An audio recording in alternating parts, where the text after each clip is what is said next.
Welcome to Tuesday Update. Today is Tuesday, August 18th. Well, this past Friday was the Feast of the Assumption of Mary, and we had about 100 people here for Mass. It was good to celebrate Mass and honor our Blessed Mother that day. And then this past weekend, we had about 370 people. We had about 45 people go to the parish center for the 10 o'clock on Sunday Mass, that overflow. And it works well for some people. Chairs are spread out. Sometimes people like that more open area down there. So we'll always keep that open for overflow and anybody who prefers to go there.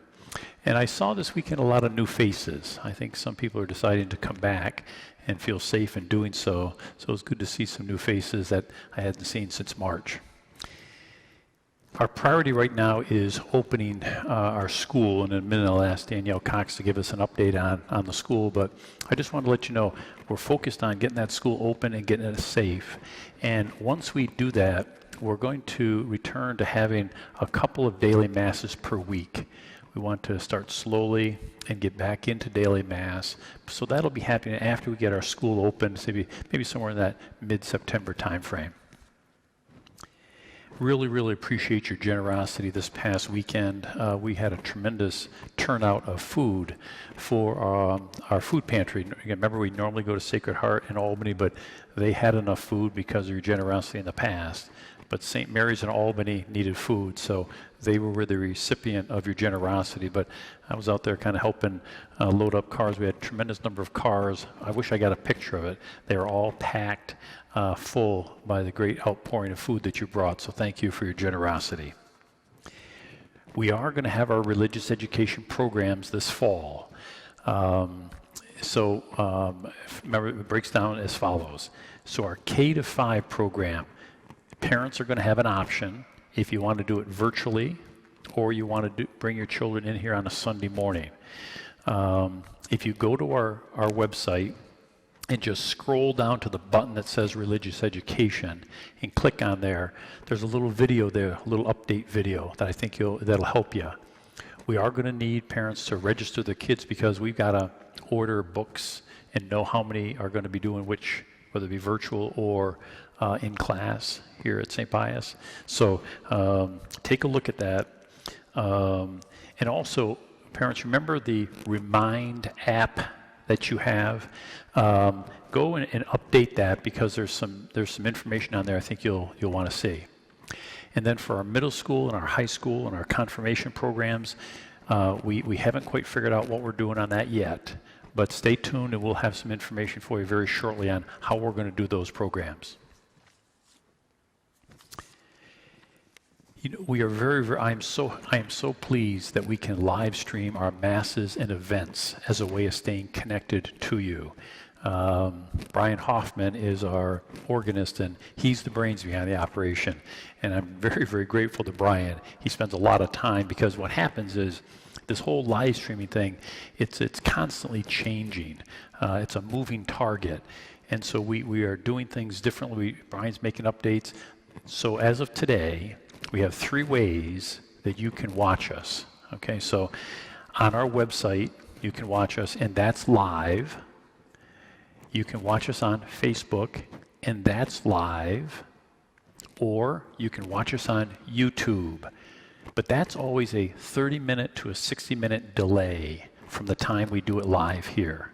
But those are the 3 ways that you can stay connected to us on our live streaming.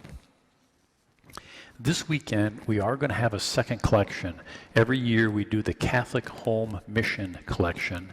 And what that is we try to pool some resources together to give to some of these rural dioceses that are really mission dioceses here in our own country. And so we're going to have that this weekend, the Catholic Home Mission second collection. We've completed kind of our first round. We had a couple more to do, but our first round of the wine and cheese virtual welcome for new parishioners. It's been a ton of fun for me, and we still got a bunch more to do.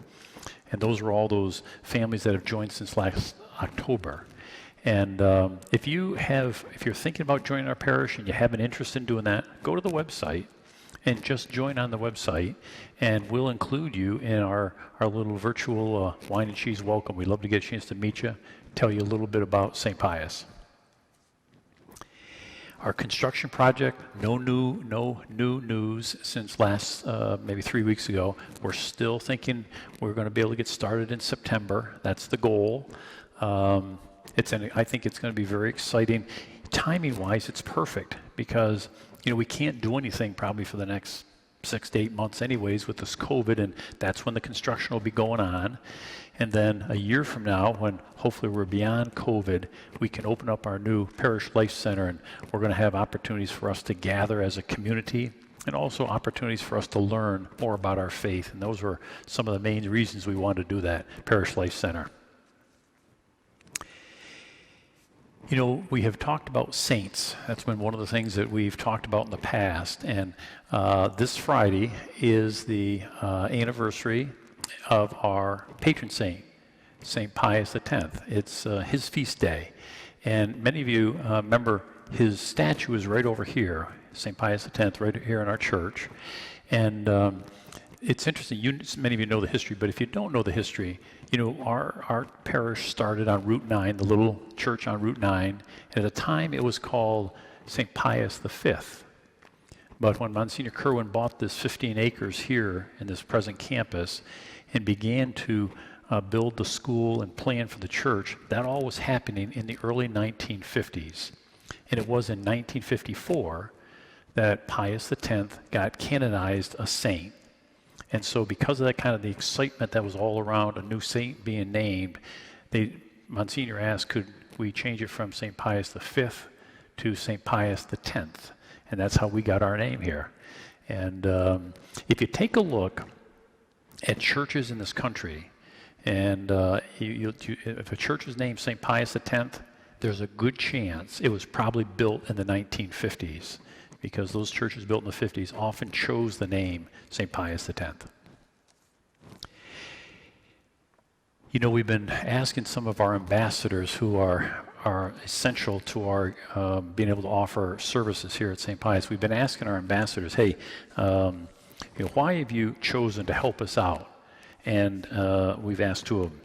Susan Eichenhofer says this: I felt a calling, a need to integrate people back into the church and Eucharist in real time. Community is about helping one another, doing all that I can do to make our church community grow back healthy and strong with a loving and renewed commitment to God. And then Ambassador Bob Quimby says, St. Pius X and its community has so generously offered my family and myself so much over the past 5 years that we've been attending here. During the quarantine, I felt deeply the loss of not having a physical presence at Mass and receiving the Eucharist. Being an ambassador allows me to try and repay St. Pius and its warm, generous community a small portion of the debt that I owe them, and allows me to help my fellow parishioners attend Mass and receive the Eucharist that they have so deeply missed. So again, thanks to all of our ambassadors, and if that might be something you'd be interested in doing in the future, we're happy to train you up and have us help you in any one of our number of ministries that we have here. So I'm going to ask Daniel Cox, our principal of the school, to come and give us a little update on where we're at with our school. Thank you, Father. Good afternoon, everyone. Just a quick 3 points that I want to make today during our Tuesday update.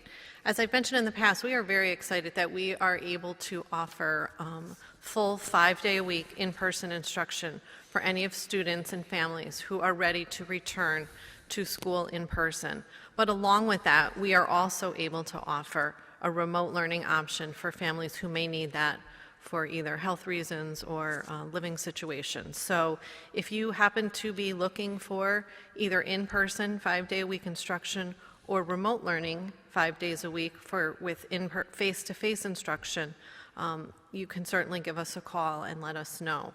Along with that, we're very excited about our new flexible scheduling pre-K. This program offers families an opportunity to choose anywhere from at a minimum of 2 and up to 4 days of a pre-K program for their child, and they can come either a half day, which would be in the morning, or they may choose to stay for the full day with us. So that is an exciting option.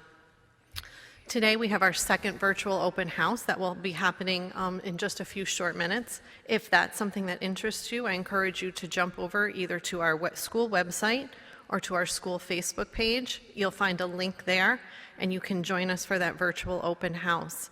It will give you a video of our facilities and programs, an opportunity to ask questions of either a primary, a middle school, or a pre-K teacher, along with myself. So that'll be happening in just a few short minutes from now.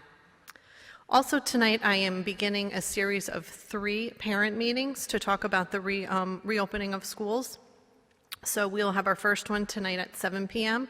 We have another one tomorrow at 9 a.m. And on Thursday will be our last parent meeting for our reopening plan at 7 p.m.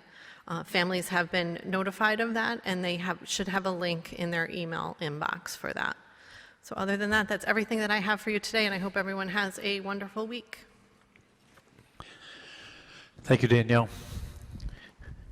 And thank you very much for joining us. I hope you have a good week, safe week, and maybe we'll see you this weekend, and God bless.